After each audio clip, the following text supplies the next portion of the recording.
전 세계가 충격에 빠졌습니다. 세계 최고의 언어학자들이 모인 국제 언어학 포럼. 그 자리에서 충격적인 선언이 터져 나왔습니다. 한글은 더 이상 인류의 언어가 아니다. 하버드, 옥스퍼드, 도쿄대, 세계 명문 대학의 석학들이 한글을 가차없이 평가절하했습니다. 수백 년 동안 가장 혁신적인 문자로 칭송받아온 한글, 이제는 구식이란 낙인이 찍히는 순간이었습니다. 당신들은 이제 쓸모없는 문자를 붙들 필요 없습니다. 예를 들면 한글 같은 것이죠. 이제 우리는 낡은 문자에서 해방되어야 합니다. 특히 한글은 그 과대평가의 대표입니다. 일본 교토대 교수의 충격적 발언. 지금도 그 장면을 떠올리면 심장이 쿵하고 내려앉습니다. 제가 평생을 바쳐 연구해온 언어의 세계, 그 중심에 있던 한글이 세상의 조롱거리처럼 다뤄진 그 순간을 잊을 수가 없습니다. 충격적인 진실 지금 바로 시작하겠습니다. 그 전에 잠깐 구독과 좋아요는 영상을 만드는데 큰 힘이 됩니다. 안녕하세요. 저는 엘리자베스 하워드입니다. 미국 매사추세츠 공과대학교 MIT에서 언어공학을 연구하고 있습니다. 언어인식, 문자 구조, 그리고 인간과 기계 간의 의사소통에 이르는 다양한 분야를 오랜 시간 파고들어왔습니다. 언어는 제게 단순한 소통의 수단이 아니라 인간 그 자체였습니다. 저는 세계 언어학 포럼에 참석하게 되었습니다. 이 포럼은 전 세계 언어학자와 AI 개발자들이 모여 인류 미래의 언어를 주제로 발표하고 토론하는 자리였죠. 처음엔 기대 반, 걱정 반이었습니다. 왜냐하면 최근 AI 언어 모델이 폭발적으로 발전하면서 전통적인 문자 체계, 특히 인간 중심의 문자의 가치가 점점 밀려나고 있었기 때문입니다. 그리고 결국 그 우려는 현실이 되었습니다. 포럼 첫날, 일본 교토대의 언어학자 오노 타케시 교수가 기조연설에 나섰습니다. 그는 강단에 오르자마자 청중을 향해 이렇게 선언했습니다. 이제 우리는 낡은 문자에서 해방되어야 합니다. 특히 한글은 그 과대평가의 대표입니다. 순간 청중석에서 일제히 술렁임이 일었습니다. 한글이요? 저는 귀를 의심했습니다. 아니, 과대평가라니요. 저도 학자로서 비판과 분석은 존중합니다. 하지만 그런 식의 폄하는 받아들일 수 없었습니다. 그는 마치 오래된 건축물을 허물듯 한글을 차가운 말투로 해체하기 시작했습니다. 한글은 몇 가지 규칙성 덕분에 과학적이라고 평가받지만 그 구조는 이제 AI 언어의 구조적 효율성에 비하면 너무나도 뒤처져 있습니다. 우리가 개발한 신언어는 인간의 감정적 기호를 배제한 완전한 논리적 구조입니다. AI와 인간이 진정으로 공존하기 위해선 이런 체계로 나아가야 합니다. 그는 그렇게 말하며 자신들이 개발한 신언어를 공개했습니다. 복잡한 음성 코드, 중첩된 발음 체계, 그리고 실시간 명령어 실행을 시연하는 영상까지 보여주었습니다. AI는 이 신언어를 통해 수백 개의 명령을 동시에 이해하고 실행해냈고 많은 청중들은 탄성과 박수를 보냈습니다. 하지만 저는 전혀 감동할 수 없었습니다. 아니, 오히려 등골이 서늘해졌습니다. 이건 인간을 위한 언어가 아니었습니다. 어디까지나 기계를 위한 인간을 도구로 삼는 코드 체계였습니다. 언어는 감정이고 기억이며 공동체입니다. 그 모든 것을 제거한 신언어가 인류의 표준이 된다면 우리는 도대체 어떤 세상에 살게 될까요? 하지만 그 자리에 있던 많은 학자들과 언론들은 신언어에 빠져들고 있었습니다.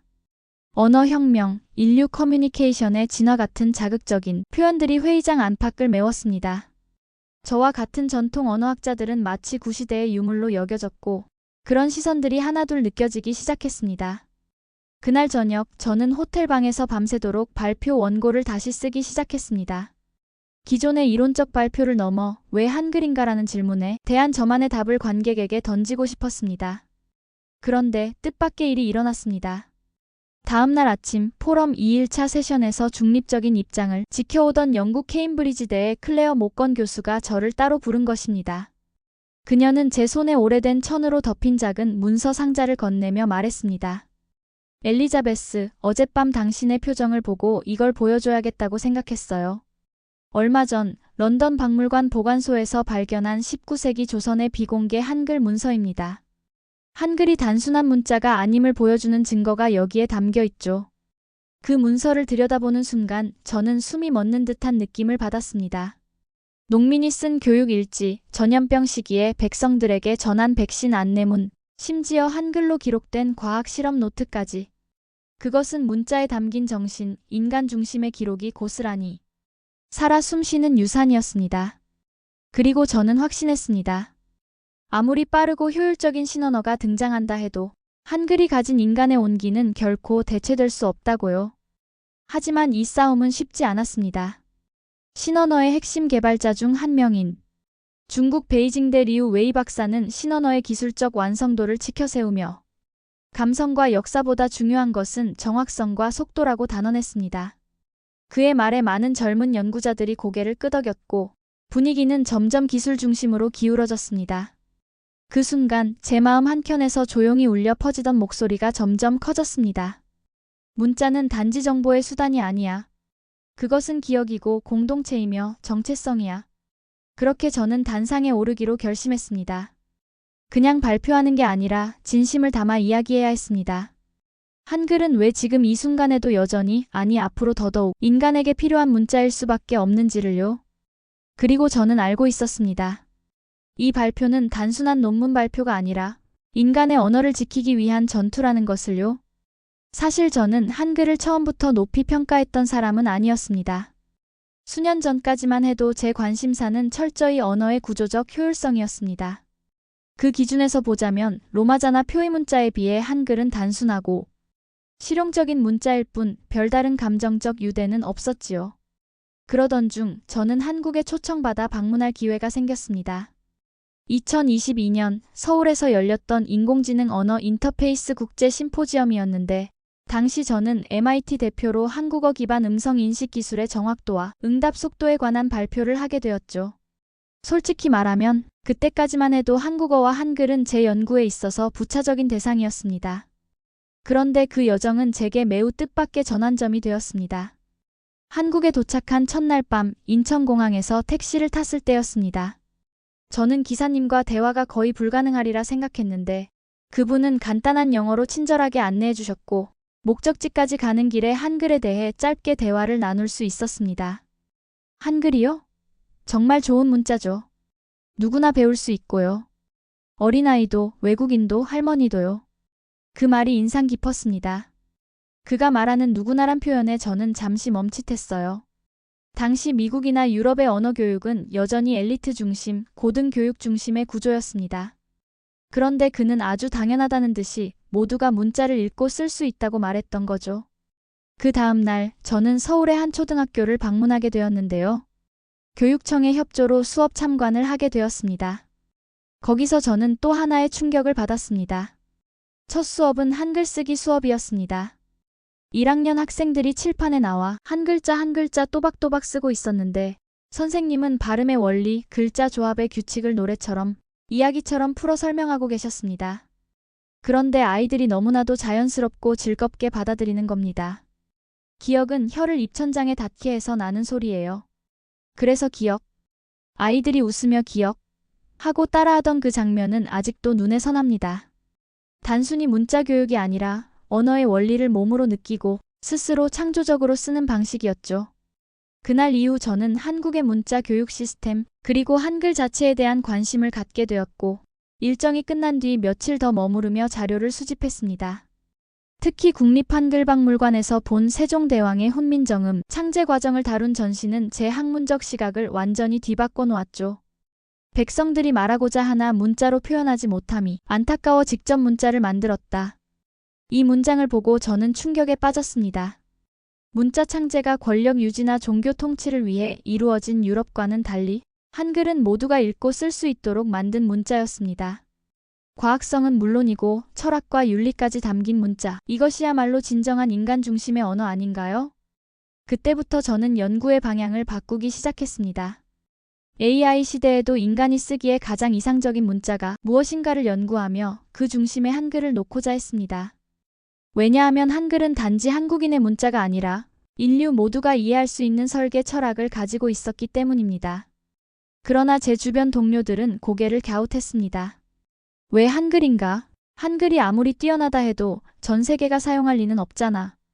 그런 시선들 속에서도 저는 계속해서 한글의 구조, 역사, 실용성, 그리고 인간 중심적 특성을 분석했습니다.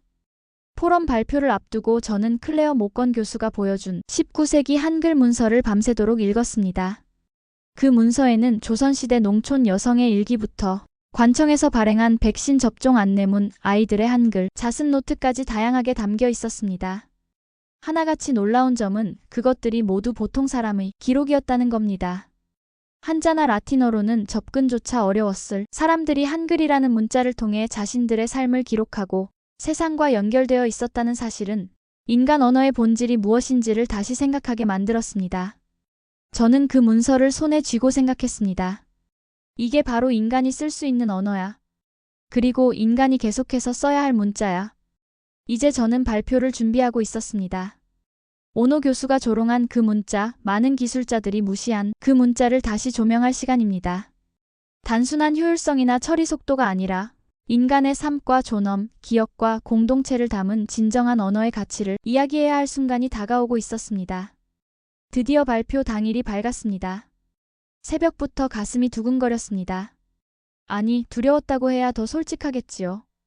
저 앞 단상 위에서 한글을 옹호한다는 건 단순히 문자 하나를 이야기하는 것이 아니라 인간을, 그리고 사람과 기술 사이의 관계를 말하는 일이었습니다. 포럼 주 무대의 조명은 강렬했습니다. AI 언어 시연에 흥분한 관객들, 오노 타케시 교수와 리우 웨이 박사 같은 신언어 지지자들의 자신만만한 표정, 그리고 다소 지친 듯 보이는 전통 언어학자들의 시선, 그 모든 것이 무대 아래에서 나를 압박하고 있었습니다. 제 이름이 호명되자 저는 단상 위로 천천히 걸어 올라갔습니다. 그리고 조용히 입을 열었습니다. 여러분, 저는 오늘 가장 오래된 문자 중 하나가 아닌 가장 젊은 문자를 소개하러 이 자리에 섰습니다. 그것은 바로 한글입니다. 청중들의 반응은 미묘했습니다. 몇몇은 고개를 갸웃했고 일부는 이미 시계를 보고 있었죠. 저는 그 반응을 무시하지 않았습니다. 오히려 그 불신을 정면으로 받아들였습니다. 여러분 중 다수는 이미 AI가 만든 신언어의 깊은 인상을 받으셨을 겁니다. 효율적이고 오류율이 낮고 무엇보다 기계에 최적화되어 있으니까요. 그런데 저는 오늘 묻고 싶습니다. 그 언어는 인간을 위한 언어인가요? 그 말에 순간 청중들이 조용해졌습니다. 저는 이어서 클레어 모건 교수가 제게 준 19세기 조선의 한글 문서를 공개했습니다. 대형 스크린에 천천히 비춰진 그 문서에는 작은 손글씨로 적힌 농부의 일기, 어머니가 자녀에게 남긴 편지, 그리고 백성들을 위한 전염병 안내문이 담겨 있었습니다. 여기 보십시오. 이 문서는 1800년대 조선에 이름 없는 사람들이 직접 쓴 글입니다. 그들은 왕족도 아니고 학자도 아니었지만 자신들의 감정과 지식을 이렇게 문자로 기록했습니다. 이게 가능한 이유는 단 하나, 바로 한글이었기 때문입니다. 누구나 배울 수 있고 누구나 쓸 수 있었으니까요. 청중들 중 일부는 숨을 죽이며 스크린을 바라보았습니다. 저는 이 틈을 타 한글의 구조적 특징을 간단히 설명했습니다. 자음과 모음의 결합 원리, 의문학적으로 체계적인 배열, 그리고 컴퓨터 코드로 변환될 때도 손실이 적다는 점, 한글은 과학적이고 논리적입니다. 하지만 그것만으로는 부족합니다. 제가 한글을 진정 위대하다고 느낀 이유는 그것이 누구에게나 평등한 문자이기 때문입니다. 문자로부터 배제된 사람들에게 말할 수 있는 권리를 준 문자였기 때문입니다. 그리고 마지막으로 저는 자신 있게 선언했습니다. AI는 언어를 처리할 수 있습니다. 그러나 언어를 느끼고 기억하고 그것에 사랑을 담을 수 있는 존재는 오직 인간뿐입니다.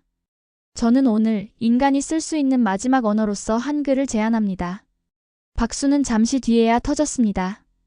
천천히 조용히 시작된 박수는 점점 커지더니 회의장을 가득 채우기 시작했습니다.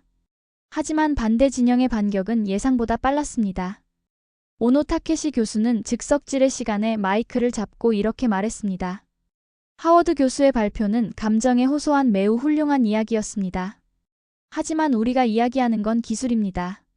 감동적인 사연으로는 AI 언어의 속도를 이길 수 없습니다. 그 말에 청중석에서 다시 웅성임이 일었습니다. 그리고 이어 리우 박사도 발언했습니다. 게다가 한글이 인간 중심이라고는 하지만 그것은 특정 문화권에 국한된 문자입니다. 진정한 글로벌 커뮤니케이션을 위해선 문화적 편향이 없는 체계가 필요합니다. 그들의 말은 어느 정도 타당했습니다. 저는 잠시 멈췄습니다. 그리고 조용히 웃으며 다시 마이크를 잡았습니다. 리우 박사, 오노 교수님, 매우 중요한 지적 감사합니다. 하지만 편향이 없는 문자란 존재할 수 없습니다. 우리가 인간인 이상 우리의 언어는 우리의 감정과 경험, 그리고 문화에서 비롯됩니다. 완전히 중립적인 언어란 결국 인간이 아닌 존재만이 사용할 수 있는 언어일 뿐입니다. 청중들은 점점 그 깊은 의미를 이해해가는 듯 했습니다. 그 순간 다시 무대 위로 누군가 올라왔습니다. 클레어 모건 교수였습니다. 그녀는 저를 바라보며 손에 들고 있던 책 한 권을 높이 들었습니다. 여기 있습니다. 이 책은 1882년 조선의 농부가 자신의 가족을 위해 만든 자습서입니다. 그는 가족에게 글을 가르치고 싶어서 직접 자모음 조합을 설명하는 교재를 만든 것이죠. 이건 단지 문자가 아닙니다. 삶을 전하는 매개체입니다. 회의장은 침묵에 휩싸였습니다. 그리고 그 침묵을 깨고 뜻밖에도 리우 박사가 조용히 입을 열었습니다. 당신 말이 맞을지도 모르겠습니다. 저는 한글이 단순한 지역 문자라고만 생각했지만 인간 중심 언어라는 개념에서 보면 이것은 매우 중요한 기준이군요. 그의 말에 청중은 또 한 번 술렁였습니다. 그리고 결국 오노 교수마저도 고개를 떨구며 말했습니다. 나는 한글의 깊이를 너무 얕게 본 것 같습니다. 그 말과 함께 포럼을 마무리하는 선언문이 낭독되었습니다. 세계 언어학 포럼은 그해 전례 없는 문장을 발표하며 막을 내렸습니다. 한글은 인간과 미래를 잇는 최고의 문자이다. 포럼이 끝나고 난 뒤 회의장은 한동안 떠들썩했습니다. 수많은 언론과 참가자들이 저를 찾아와 인터뷰를 요청했고 몇몇은 눈시울이 붉어진 채 정말 감동적이었습니다 라고 말해주기도 했습니다. 심지어 AI 개발자들마저 제게 조심스럽게 다가와 한글에 대한 추가 자료를 요청하더군요. 그 순간 저는 확신했습니다. 언어는 단지 기호의 집합이 아니며 우리가 어떤 세계를 바라보는지를 결정짓는 프레임이라는 것을요. 그리고 그 프레임이 인간을 중심에 둘 때 가장 아름답고 강력해진다는 걸요. 다음 날 저는 조용히 제네바 호수 근처를 산책했습니다. 전날의 긴장과 감동이 천천히 풀리는 듯한 느낌이었습니다. 바람은 차가웠지만 기분은 따뜻했지요. 손에는 클레어 교수가 건넨 19세기 한글 문서를 복사한 자료가 들려 있었습니다. 저는 그 종이를 다시 펼쳐보았습니다. 낯선 조선의 글씨체, 지금은 이름도 남지 않은 농민의 기록. 오늘은 비가 와서 밭일을 못했지만 애가 처음으로 엄마라는 글자를 썼다. 라는 문장이 제 마음에 깊이 새겨졌습니다. 얼마나 위대한 순간인가요? 단지 한 글자, 엄마라는 말 하나를 읽고 쓸 수 있게 된 아이, 그리고 그걸 적어 남긴 엄마. 그 순간 저는 다시 떠올렸습니다. 한국의 초등학교에서 본 아이들, 서울에서 택시기사님이 들려준 말, 그리고 무엇보다 훈민정음, 해례본에서 읽은 세종대왕의 철학. 백성들 중 말하고자 하는 바가 있어도 문자로 표현하지 못하는 사람이 많다. 그 문장이 지금 제 가슴 한가운데를 관통하고 있었습니다. 그 이후로 저는 제 연구의 중심을 완전히 바꾸었습니다. 언어의 효율성과 정밀함만을 논하는 게 아니라 사람이 쓸 수 있는 언어, 사람을 위한 언어가 무엇인가를 탐구하는 것이죠. 그리고 그 답을 저는 한글에서 찾았습니다. 포럼이 끝난 지 몇 달이 지난 지금도 여전히 많은 곳에서 저를 인터뷰하고 토론회에 초청하고 심지어 한국 언론과도 여러 차례 이야기를 나눴습니다. MIT에서는 새로운 과목이 개설되었습니다. 학생들은 놀라운 열정으로 이 수업을 듣고 있습니다. 그들은 한글을 통해 문자의 역할, 언어의 윤리, 그리고 인간 중심 기술의 의미를 다시 고민하기 시작했습니다. 저는 그걸 볼 때마다 이 길을 선택한 것이 얼마나 감사한 일인지 모릅니다. 그리고 솔직히 말씀드리자면 저는 한국에 또 가고 싶습니다. 아니, 그냥 단기 방문이 아니라 좀 더 오래 머무르며 살아보고 싶다는 생각까지 하게 되었어요. 한국 사람들의 정, 질서와 따뜻함이 공존하는 도시 환경, 그리고 무엇보다 길거리 곳곳에 당연하게 존재하는 한글의 아름다움이 저를 끌어당깁니다. 아직도 기억납니다. 마지막 날 밤 서울의 한 한옥 북카페에서 조용히 훈민정음을 읽던 그 순간 촛불 아래 펼쳐진 한글 문장은 마치 제게 말을 걸고 있는 듯 했습니다. 당신이 누구든 당신의 소리를 담아줄 문자가 여기 있습니다. 이제 저는 단언할 수 있습니다. 한글은 단순한 문자가 아닙니다. 그것은 사람을 기억하고 사람을 위하며 사람을 이어주는 인류의 유산입니다. AI가 아무리 발전해도 인간의 언어는 인간이 쓸 수 있어야 합니다. 그리고 그런 의미에서 한글은 인류가 만든 가장 위대한 발명 중 하나입니다. 여러분, 이 이야기를 통해 한글에 대해 다시 생각해 보셨다면 너무나 기쁩니다. 혹시 아직 한글을 배우지 않으셨다면 꼭 도전해 보세요. 그 안에 담긴 과학, 철학, 그리고 인간애를 직접 느껴보실 수 있을 겁니다. 감사합니다. 좋아요와 구독, 그리고 세상의 숨은 한국 이야기를 제보해 주세요. 다음엔 더 놀라운 이야기로 찾아오겠습니다.